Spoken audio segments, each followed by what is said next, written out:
गंगापुर गांव में सेठ धनराज नाम का एक अमीर आदमी अपनी पत्नी शांति और 10 साल की बेटी ईशा के साथ रहता था। सेठ धनराज व्यापार का काम करता था, जिससे उसके घर का गुजारा होता था। सेठ धनराज बहुत ही गुस्से वाला और जिद्दी आदमी था। वो ईश्वर से हमेशा प्रार्थना किया करता था कि उसकी पत्नी एक लड़के को जन्म दे, लेकिन उसकी पत्नी एक लड़की को जन्म देती है, जिससे धनराज को बहुत गुस्सा आता है। इसलिए वो शांति को दोषी मानता है और इसी वजह से वो अपनी बेटी ईशा से भी नफरत करता था। जब सेठ धनराज की पत्नी दूसरी बार गर्भवती हुई तो वो गुस्से में अपनी पत्नी से बोला, इस बार लड़का होना चाहिए, वरना तुम्हारे लिए अच्छा नहीं होगा। मैं अपनी पहली बेटी से ही बहुत परेशान हूँ। अगर इस बार भी लड़की हो गई तो अनर्थ हो जाएगा। मैं तुम्हें अपने घर से निकाल दूंगा। अरे लड़की होने का फायदा ही क्या है? मैं ईशा को 10 साल से खिला रहा हूँ, पिला रहा हूँ, और फिर बड़े होने के बाद वो किसी दूसरे घर चली जाएगी। इसको इतना खिलाने का पिलाने का क्या फायदा, जब इसे दूसरे घर ही जाना है। तुम हमेशा मुझे दोष क्यों देते हो? बेटी या बेटा होना मेरे हाथ में नहीं है, वो तो ईश्वर की देन है। और वैसे भी बेटी नसीब वालों को होती है। बेटियों का भी अपना महत्व है, वो भी घर की रौनक होती है। मुझे ऐसा नसीब नहीं चाहिए, मुझे सिर्फ इस बार लड़का चाहिए, समझे तुम? मैं चाहता हूँ कि मेरा नाम और खानदान आगे चले, लेकिन तुम्हें ये समझने में कोई रुचि ही नहीं है। आप हमेशा हम दोनों माँ बेटी पर गुस्सा करते रहते हैं। आपने कभी ईशा से प्यार से बात नहीं की। वो हमारी इकलौती बेटी है। जब इसकी शादी हो जाएगी तो वो क्या सोचेगी कि मेरे पिताजी ने मुझे कभी प्यार नहीं किया, हमेशा नफरत की नजर से देखते रहे। उसी बात का तो दुख है कि ये अपने घर चली जाएगी। अगर ईशा लड़की ना होकर लड़का होता तो आज मेरे सुख दुख में मेरा साथ देता और मेरा वंश भी आगे चलाता। लेकिन तुम जैसी पत्नी के होते हुए मुझे बेटा नसीब नहीं हो सकता। आप ये कैसी बेहुदा बात कर रहे हैं? ईश्वर का शुक्र अदा करा करो। कम से कम ईश्वर ने हमें औलाद का सुख तो दिया है। इस दुनिया में ऐसे बहुत से लोग हैं जो बे औलाद हैं। ईश्वर ने उन्हें माँ बाप बनने का सुख नहीं दिया। लड़कियाँ तो लक्ष्मी का रूप होती हैं। तुम मुझे इन फालतू की बातों में मत उलझाओ। मेरी बात कान खोल के अच्छी तरह से सुन लो। अगर इस बार बेटी हुई तो मैं तुम्हें इस घर में नहीं रहने दूंगा और ईशा का भी गला घोट दूंगा। उसके बाद दूसरी शादी कर लूंगा। मेरी इस बात को अच्छी तरह से याद रखना। अगर तुमने फिर से लड़की को जन्म दिया तो मैं तुम दोनों को नहीं छोड़ूंगा। इतना कहकर सेठ धनराज गुस्से में घर से बाहर चला जाता है। अपने पति की बातें सुनकर शांति रोने लगती है। उसके रोने की आवाज सुनकर मोहल्ले की एक महिला उसके घर आ जाती है। वो शांति से कहती है, क्या हुआ शांति बहन, तुम रो क्यों रही हो? कोई बात हो गई है क्या? बात तो रोज ही होती है।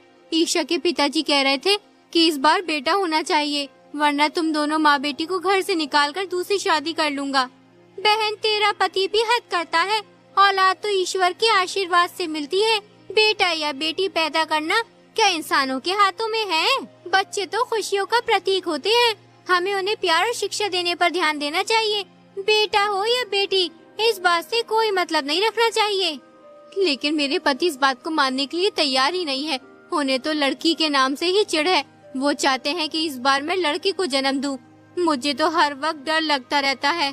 ईश्वर करे इस बार तू बेटे को जन्म दे, वरना तेरा पति तुझे मार डालेगा। चल बहन मैं अब चलती हूँ, घर में बहुत काम पड़ा है। सारा दिन काम में निकल जाता है, 2 मिनट आराम का समय भी नहीं मिलता। वो महिला अपने घर चली जाती है। यूं ही काफी दिन बीत जाते हैं। शांति के प्रसव का समय नजदीक आ गया था, इसलिए उसने सोचा, ऐसा करती हूँ अपनी माँ के घर चली जाती हूँ। ईश्वर न करे अगर लड़की पैदा हो गई तो ये आदमी मुझे और मेरी बेटी को कहीं मार न डाले। अगर मैं अपने घर चली जाऊंगी तो शायद इनका गुस्सा थोड़ा ठंडा हो जाए। अगले दिन शांति अपने पति सेठ धनराज से कहती है, मैं आज अपने घर जा रही हूँ। माँ की तबीयत बहुत खराब है, उन्हें ही देखने जा रही हूँ। घर की देखभाल करने वाला कोई नहीं है। मेरे जाने से शायद उनकी तबीयत सही हो जाए। मैं चली जाऊंगी तो वो अपने सुख दुख की बात करके अपना मन हल्का कर लेंगी। तुम्हारा इस हाल में जाना सही नहीं होगा। अगर फिर भी तुम्हें जाना है तो जाओ, लेकिन मेरी एक बात याद रखना, अगर लड़का हो तो वापस आ जाना, और लड़की हो तो वापस आने की कभी सोचना भी मत, वरना मैं तुम्हें घर में घुसने नहीं दूंगा। शांति अपनी बेटी ईशा को लेकर अपने घर की ओर चल पड़ती है। वो रास्ते में चलती हुई आंखों में आंसू लिए ईश्वर से प्रार्थना करती हुई चली रही थी। ईश्वर इस बार तुम मुझे लड़का दे दो, मुझ पर कृपा करो, वरना मेरी जिंदगी खराब हो जाएगी। कुछ ही देर में वो अपने घर पहुंच जाती है। यूँ अचानक बगैर बताए शांति को इस हाल में आता देख उसका भाई मुकेश बहुत परेशान होता है। वो जल्दी से शांति को चरपाई पर बिठाकर उसे पानी लाकर देता है। दीदी, तुम यूं बगैर बताए अकेले क्यों चली आई? जीजा जी को साथ ले आती या मुझे बुला लेती, मैं तुम्हें लेने चला आता। हाँ बेटी, मुकेश सही कह रहा है, इस हाल में तेरा अकेले आना सही नहीं है। शांति उन दोनों की बातों का कोई जवाब नहीं देती और चुपचाप बैठी रहती है। तू इतनी उदास क्यों है बेटी, कुछ बोलती क्यों नहीं? नहीं माँ, मैं उदास नहीं हूँ, रास्ते में आते हुए थोड़ी थकावट हो गई है, बस इसलिए चुप हूँ। शांति की बेटी ईशा छोटी थी लेकिन वो समझदार बहुत थी, इसलिए वो अपनी नानी से बोली, नानी, माँ झूठ बोल रही है। माँ पिताजी के डर से यहाँ आई है। एक दिन पिताजी माँ से कह रहे थे कि अगर इस बार लड़की हुई तो मैं तुम्हें घर से निकालकर दूसरा विवाह कर लूँगा। पिताजी हर वक्त माँ पे गुस्सा करते रहते हैं, वो मुझे भी बहुत गुस्सा दिखाते हैं। ये क्या बदतमीजी है ईशा, तुमसे मैंने कितनी बार कहा है कि जब बड़े बात कर रहे होते हैं तो उनके बीच में नहीं बोलना चाहिए। तुम्हें एक बार का कहा हुआ समझ नहीं आता, ज़बान ज्यादा चलने लगी है। बेटी, तू बच्ची को क्यों डांट रही है? जो उसने देखा और सुना वो ही तो बता रही है। तू तो कभी अपने दिल का हाल बताती नहीं है, हर वक्त बस गम में घुलती रहती है। देख क्या हाल कर लिया है अपना, पता नहीं कुछ खाती पीती हुई है या नहीं। देख शांति, जो भी बात है तू सच सच बता दे। अपनी माँ और बेटी की ये बात सुनकर शांति रोने लगती है। फिर उसने अपने पति की सारी बात अपनी माँ और भाई को बताई। धनराज ऐसा तो ना था, फिर उसे अब क्या हो गया है जो एक लड़के की वजह से तुझे इतना परेशान कर रहा है? लड़का या लड़की होना मनुष्य के हाथ में थोड़ी ना है, ये सब कुछ ईश्वर के हाथ में है। मैं सब जानती हूँ माँ, लेकिन इन बातों को उन्हें कौन समझाए? उन्हें तो बस एक ही बात की रट लगी हुई है कि लड़का चाहिए, वरना मैं घर में घुसने नहीं दूंगा। अपनी बेटी की ये दशा देखकर बुढ़िया और उसका बेटा सोच में पड़ गए। बुढ़िया सोचने लगी, इस समस्या से छुटकारा कैसे पाया जाए। यूं ही कुछ दिन बीत जाते हैं। एक दिन सेठ धनराज अपने घर में अकेला होता है। तभी एक बूढ़ा आदमी उसके घर आया और सेठ धनराज से बोला, बेटा, मैं बहुत ही भूखा हूँ, 2 दिन से कुछ नहीं खाया। कल से भोजन की तलाश में भटक रहा हूँ। बहुत से लोगों से खाना मांगा लेकिन किसी ने भी मुझे खाना नहीं दिया। मैं दर दर की ठोकरें खा रहा हूँ जिससे मैं अपना पेट भर सकूं।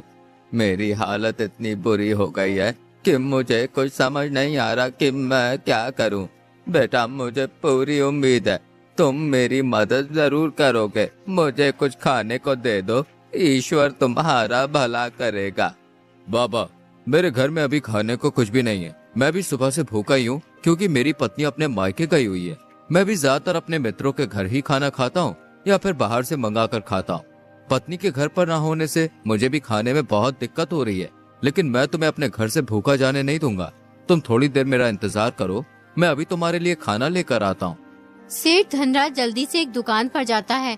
उस दुकान से खाना खरीदकर उस बूढ़े आदमी को ले जाकर दे देता है। बूढ़ा आदमी उस खाने को ऐसे खाता है जैसे उसने वर्षों से कुछ नहीं खाया हो।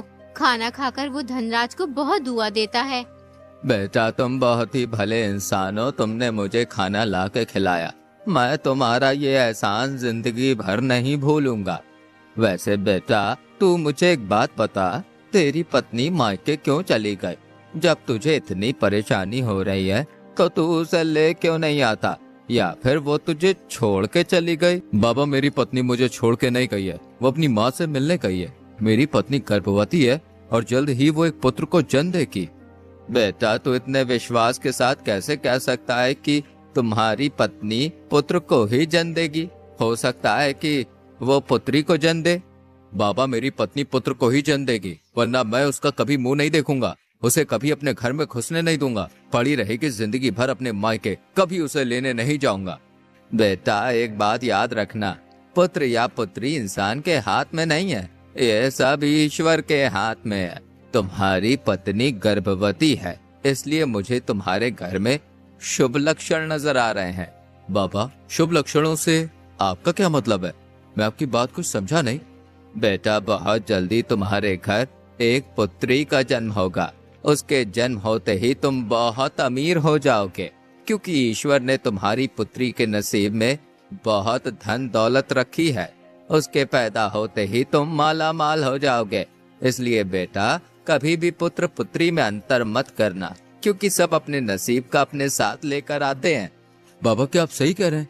मेरी बेटी इतनी नसीब वाली है जिसके पैदा होते ही मेरे घर में पैसा ही पैसा हो जाएगा। हाँ बेटा, लक्ष्मी खुद चलकर तुम्हारे घर आ रही है। तुम्हारे दिन बदलने वाले हैं। तुम्हारी बेटी तुम्हारा भाग्य खोल देगी। बस तुम हमेशा उसका ध्यान रखना, कभी भी उसकी आंखों में आंसू मत आने देना। अगर कभी उसकी आंखों में आंसू आए तो तुम्हारे घर में मुसीबत आ जाएगी, लेकिन अगर तुमने उसे खुश रखा तो कभी भी तुम्हारे घर में धन दौलत की कमी नहीं होगी। बूढ़े आदमी की बात सुनकर धनराज को अपनी गलती का एहसास हो गया। उसने बूढ़े बाबा से आशीर्वाद लिया और उनसे वादा किया और फिर वो सोचने लगा, मैं कितना निर्दयी हूँ, बेचारी शांति पर कितना जुल्म किया।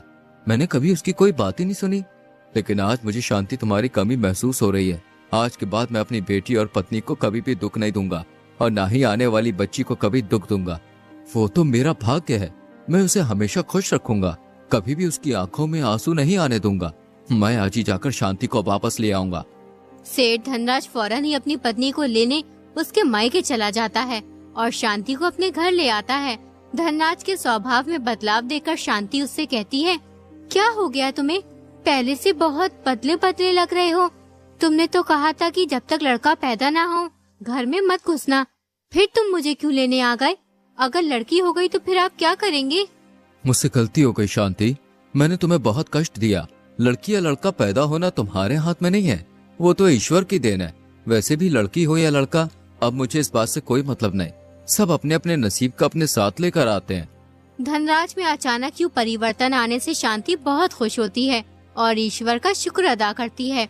फिर कुछ ही दिनों में शांति एक और बहुत ही सुंदर बेटी को जन्म देती है। धनराज अपनी बेटी की खबर सुनकर दौड़ा चला आता है और अपनी बेटी को उठाकर उसे प्यार करने लगता है। उस लड़की का नाम वो नैना रखता है। यूं ही कुछ साल बीत जाते हैं। जैसा उस बूढ़े आदमी ने कहा था वो सब सच होता है। सेठ धनराज दिन पर दिन मालामाल होता जा रहा था, इसलिए धनराज अपनी बेटी नैना का बहुत ख्याल रखता था। नैना के साथ साथ वो ईशा को भी बहुत खुश रखता था। नैना और ईशा भी अपने पिताजी का प्यार देखकर बहुत खुश थी। शांति कभी कभी धनराज से कहती, इन्हें इतना प्यार मत करो वरना तुम इन्हें बिगाड़ दोगे।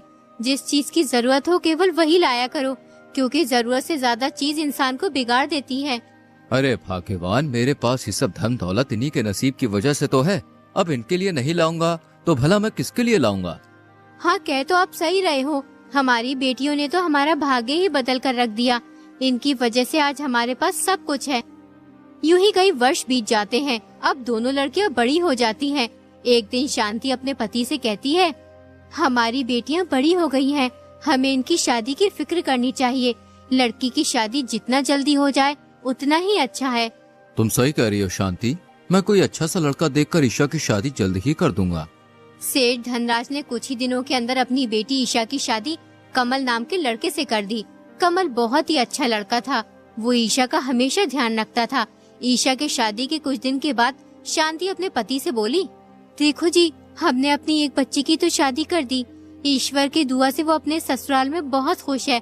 अब हमें अपनी बेटी नैना की भी शादी कर देनी चाहिए। देखो शांति, तुमने मुझसे ईशा की शादी के लिए कहा था, इसलिए मैंने उसकी शादी कर दी, लेकिन मैं नैना की शादी हरगिज नहीं कराऊंगा। ये तुम कैसी बातें कर रहे हो? तुम नैना की शादी क्यों नहीं करना चाहते? ऐसा उसने कौन सा गुनाह कर दिया है जिस वजह से तुम उसकी शादी नहीं कराना चाहते? नैना मेरा भाग्य है। अरे जब से वो पैदा हुई है तब से मुझे कभी भी धन की कमी नहीं हुई है। तुम भी इस बात को अच्छी तरह से जानती हो। हमारे पास आज जो कुछ भी है वो सब नैना की वजह से है। अगर मैंने नैना की शादी कर दी तो मैं गरीब हो जाऊंगा। अगर तुम उसकी शादी नहीं करोगे तो फिर वो बूढ़ी हो जाएगी। दिनों दिन उसकी उम्र बढ़ ही रही है। तुम अपनी बकवास बंद करो। अभी उसकी उम्र ही क्या है, सिर्फ 20 साल की हुई है। अरे जब सही वक्त आएगा तब सोचा जाएगा इस बारे में। धनराज की ये बेतुकी बातें सुनकर शांति को बहुत आश्चर्य होता है। फिर वो अपने भाई मुकेश को बुलाती है। तुम्हारे जीजाजी को पता नहीं क्या हो गया है, नैना की शादी करने को तैयार ही नहीं है। दिनों दिन उसकी उम्र बढ़ती ही जा रही है। कहते हैं नैना मेरा भाग्य है, अगर मैंने उसकी शादी कर दी तो मैं गरीब हो जाऊंगा। दीदी तुम बिल्कुल चिंता मत करो, मैं जीजा जी से बात करूंगा और ईश्वर ने चाहा तो जल्द ही नैना की शादी भी हो जाएगी। वैसे जीजा जी कहाँ पे हैं? पता नहीं कहाँ है, सुबह से घर नहीं आए हैं। कहकर गए थे कि मैं किसी जरूरी काम से जा रहा हूँ। 1 घंटे में वापस आ जाऊंगा, लेकिन अभी तक नहीं आए हैं। आ जाएंगे, किसी काम से गए होंगे। अच्छा दीदी, अब मैं चलता हूँ। मुकेश घर से निकला ही था कि तभी उसकी नजर अपने जीजा पर पड़ी। अरे जीजा जी, कहाँ से आ रहे हो? मैं कब से आपका इंतजार कर रहा था। मैं किसी जरूरी काम से गांव के मुखिया से मिलने गया था। जीजा जी, काम तो जीवन भर होते रहेंगे, कभी इन कामों से समय निकालकर नैना की शादी के बारे में सोचिए। कोई अच्छा सा लड़का ढूंढकर उसकी शादी कर दीजिए। नैना की अब शादी की उम्र हो गई है। मुकेश की ये बात सुनकर धनराज को बहुत गुस्सा आया। वो गुस्से में बोला, तुम होते कौन हो इस मामले में बोलने वाले? तुम भी अपनी बहन की तरह, वो भी सारा दिन मेरे सर में दर्द रखती है, और अब तुम आ गए हो। अरे जब मेरी मर्जी होगी तब कर दूंगा मैं अपनी बेटी की शादी। जीजा जी, इतना गुस्सा अच्छा नहीं है सेहत के लिए। उस बूढ़े आदमी ने नैना को खुश रखने के लिए कहा था, उसे बांध कर रखने के लिए नहीं। मेरी बात मानो, आपको उसकी शादी कर देनी चाहिए। मुकेश के मुंह से बूढ़े आदमी का नाम सुनकर धनराज चौंक जाता है। वो मुकेश से कहता है, तुम उस बूढ़े आदमी को कैसे जानते हो? और तुम्हें कैसे पता कि उस बूढ़े आदमी ने मुझसे नैना को हमेशा खुश रखने के लिए कहा था? जब वो बूढ़ा आदमी मेरे घर आया था, उस वक्त मेरे घर में और कोई भी नहीं था। अरे जीजा जी, उस दिन आपके घर में जो बूढ़ा आदमी आया था ना, वो मैं ही था। आप मुझे उस बूढ़े आदमी के भेष में पहचान नहीं पाए। इसका मतलब वो बूढ़े आदमी तुम थे? तुमने मुझे बेवकूफ बनाया। आखिर तुमने ऐसा क्यों किया? जब दीदी बगैर बताए अचानक घर चली गई थी, उनके चेहरे पर अजीब सी उदासी छाई हुई थी। मुझसे अपनी बहन का उदास चेहरा नहीं देखा गया। दीदी ने मुझे अपनी सारी बातें बताई कि तुम्हें लड़का चाहिए, वरना तुम उसे घर से निकाल दोगे और ईशा को भी मार दोगे। इसलिए मैंने तुम्हारी अकल ठिकाने लगाने के लिए ये सब किया।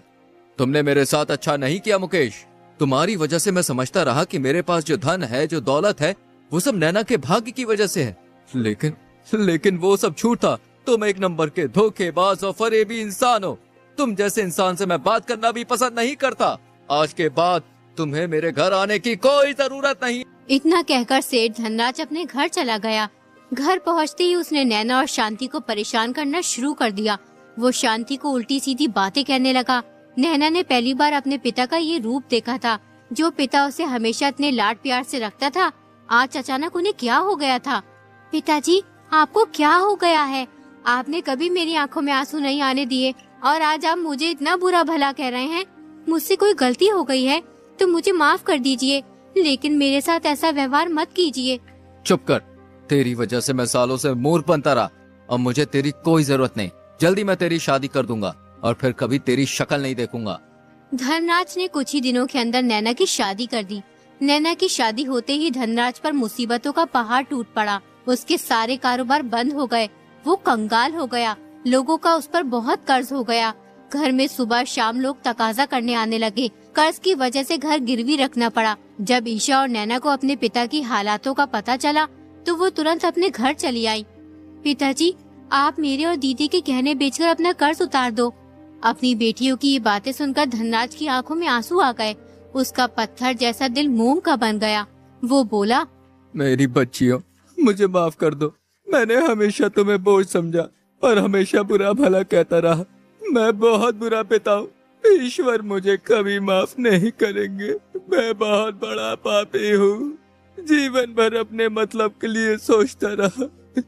मुझे अपने करे की सजा मिल रही है। पिताजी, आपने कोई पाप नहीं किया। आपने जो किया हमारे भले के लिए किया। हम तुमसे नाराज नहीं हैं। उसके बाद धनराज अपनी दोनों बेटियों को बहुत प्यार करने लगा और धीरे धीरे वो फिर से मालदार होने लगा। अब उसके पास पहले से भी ज्यादा धन दौलत हो गई। धनराज का भाग्य फिर से बदल गया।